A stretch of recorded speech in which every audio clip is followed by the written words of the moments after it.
We're speaking with Rick Allen, drummer from Def Leppard. Rick, we're so looking forward to seeing you in D.C. a couple of times in the coming months. You're coming with Def Leppard July 2nd, playing the big concert. And then we're going to see you next weekend with the Rick Allen Angels and Icons exhibit. You're going to be appearing at a couple of different places, the Wentworth Gallery in Bethesda on Saturday, March 21st, noon to 3. Then you're going to head over to the Wentworth Gallery in McLean from 6 to 9. So tell us about the exhibit. I'm going to be a busy boy, eh? Yeah, absolutely. I just feel really blessed that, I'm able to express myself in a different way. I was always a little fearful of sharing either, my photography or, now I'm moving into painting, which is fantastic. But my wife is she says, you've got to go for it. They'll love it. When I got the first collection out there and people received it as well as they did, I was like, wow, this is great. It's a nice opportunity for me to share another part of myself and obviously, express myself in a different way to, just playing with Def Leppard. How long have you been into the painting and photography? Photography since I was a kid. My grandfather, he gave me a nice camera. That was what sort of first got me into it. And then when I went through, my accident and losing my arm and all that, my camera really became my best friend because it was a wonderful way for me to just capture moments, either private moments or, when I was out there in nature or whatever. It was a nice way for me to just kind of express myself without words. It just kind of grew from there. A few years ago, I met with a company called Scene 4, and I started painting with light sticks as opposed to paintbrushes. And then I met with the Wentworth Gallery more recently, and they said, well, why don't you start doing one-off pieces, actually using, full paint on canvas as opposed to mixed media? And that's exactly what I did. People seem to really like it. So, I'm very happy. I can't wait to see your work. I've seen some pictures online, but I'm sure seeing it right there in front of me is going to be so much better. The event, I know, is for a great cause. You're raising money for the Warrior Resiliency program. Can you tell us about your involvement with that? Yeah, myself and my wife, we set up Raven Drum many moons ago, and then I started working with veterans back in 2009. It's just grown from there. I realized that through their trauma and through my own trauma, we were both sort of speaking the same language. So these days, I do a lot of work with them. We do all kinds of workshops. I've forged some incredible relationships with a lot of our warriors. We keep in touch sometimes on a daily basis. It's really something that has become very special and very close to my heart. Do you find that you're really able to bond quickly with veterans because of a similar experience with your amputation? I think it's a combination of that and also that they feel like they know me through, them seeing me either with the band or, getting to see me in concert or interviews like this. So I think people immediately open up because they feel as though they know me. I feel like I'm at a real advantage. But I think the main point being, as you suggested in the beginning of that question, that because of my injuries, I think we have a sort of a common bond. When you had your accident back in 1985, did you ever think that you'd be able to do all that you're doing today and, continue as a famous musician and now as a famous artist? No, at the time, I just wanted to go away. I really I was so self-conscious. Everything felt wrong. But I got incredible support from my family, from the guys in the band, and also from just thousands and thousands of people around the world. And at that point, I realized that this was something that I really wanted to do. I wanted to continue not only to prove to myself, but just show people that no matter what you've gone through, you can express yourself and you can come back stronger. After your art exhibition, Rick, you will be coming back to D.C. this summer with Def Leppard, playing the big concert on July 2nd. What can we expect to see on this tour? Just an incredible live show. We've been doing this for a long time. Our live shows are really second to none. We have the most incredible production. We have the most incredible crew. Our light show and our sound system are really just it's the best. I wish I could see us, I wish I could experience the band. The only time I get to do that is when the guys are doing an acoustic session. If I got that opportunity to see Def Leppard, I certainly would. Do you have a favorite song to perform live? There are so many of them. It's too difficult to choose, really. It's when you perform some of the hits, some of the classics, they take on a whole different personality, a whole personality of their own. When you're playing in a rehearsal room, it's like, playing Rock of Ages again, or Pour Some Sugar, or Rocket, or, Photograph, or whatever, and that's one thing. But as soon as you get these songs in front of an audience, then the energy level is just incredible. That's really the gift. That's what kind of keeps us coming back, continuing to do what we do best. Rick, you're known as the Thunder God. Do you like that nickname? I'm humbled. I do the best that I can with what I have, in terms of how I am physically.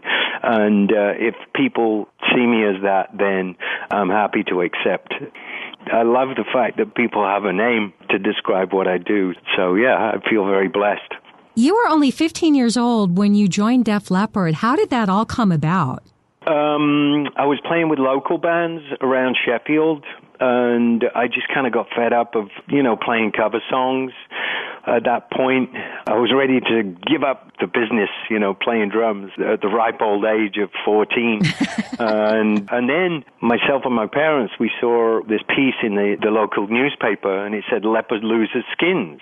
They encouraged me to call and find out if I could get an audition. I went and met up with Joe and Steve at a local club, and then shortly after that, I got an audition. I was the last guy to go. In fact, the guy that lost his job came back. He wanted his job back. I said, no problem, I'll go last. So I learned the parts as well as I possibly could. At the end of the thing, I ended up getting the job, which, I've never really looked back. What's been the secret to the longevity of Def Leppard? Because you guys, after all these years, you are still filling huge venues when so many bands that came up at the same time you don't hear from at all. I think the fact that we're constantly writing new material, and I think the main thing really is the friendship. We've had a ton of ups and downs. Obviously, my situation, and with Steve Clark. So we've had many ups and downs, and at those times, it's then when you ask the question, well, why do we do this? And then you go, oh yeah, because we like each other. And I think that's the thing that's really kept Def Leppard at the forefront of rock music, is simply because, we actually enjoy doing what we do, and more importantly, we enjoy doing it with the team. Def Leppard just finished a new album. How is it? What do you think of the new album? I love it. I mean, yeah, of course. Do you have some particular favorites or ones that you had more input in than others? It was great making this record. We spent a lot of time together. We did 3 really concentrated sessions together over the course of last year and a little bit into this year. It was great just all sitting down in the same room and figuring these songs out. It's nothing really to do with who did what or what material came from where. It was more the fact that there was this camaraderie while we were doing it. And I think that really comes through in the songs that we came up with. Your bandmate Joe Elliott has said that if Def Leppard was ever to be inducted into the Rock and Roll Hall of Fame, he would politely decline. Do you agree? How do you feel about the Rock and Roll Hall of Fame? I just feel as though if the Rock and Roll Hall of Fame was based on sort of a fan decision, it would mean something different as opposed to, a board of people sort of deciding who should and who shouldn't be inducted. We feel as though it's not necessarily as important as if it was a fan-based decision. We feel as though, we've been around since like 1977. If we're not in the Rock and Roll Hall of Fame by now, maybe there's something going wrong over there in Cleveland. Right. Rick, what's been the most rewarding part of your career? Being alive today. Going through everything that I've been through, the fact that I have my family, I have a really good home life. I have a great relationship with the rest of the guys in the band. I feel like we're still on the up and up. It feels like I'm busier now than I've ever been, and I think that in itself is a huge reward. I'm very happy to be where I am today. When you hit the road with Def Leppard, are you still able to do your art and your photography and painting, or do you kind of do that when Def Leppard's not working? I can pretty much map out what I'd like to do wherever I am, just using my photography and technology and just being able to work with my computer. And it's almost like planning out what I'd like to do when I get a chance to kind of put the handbrake on and be in one place.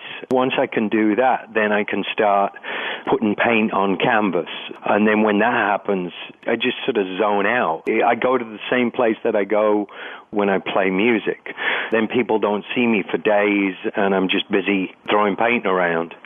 Sometimes it's challenging to kind of get that time, but once I do, I get really hyper-focused, and I just really throw myself into the work. Is there anything else you'd like our listeners to know about the Rick Allen Angels and Icons exhibit that's going to be coming to town next weekend? I think the fact that it pertains to everything that's gone on in my life. Obviously, I can't explain everything.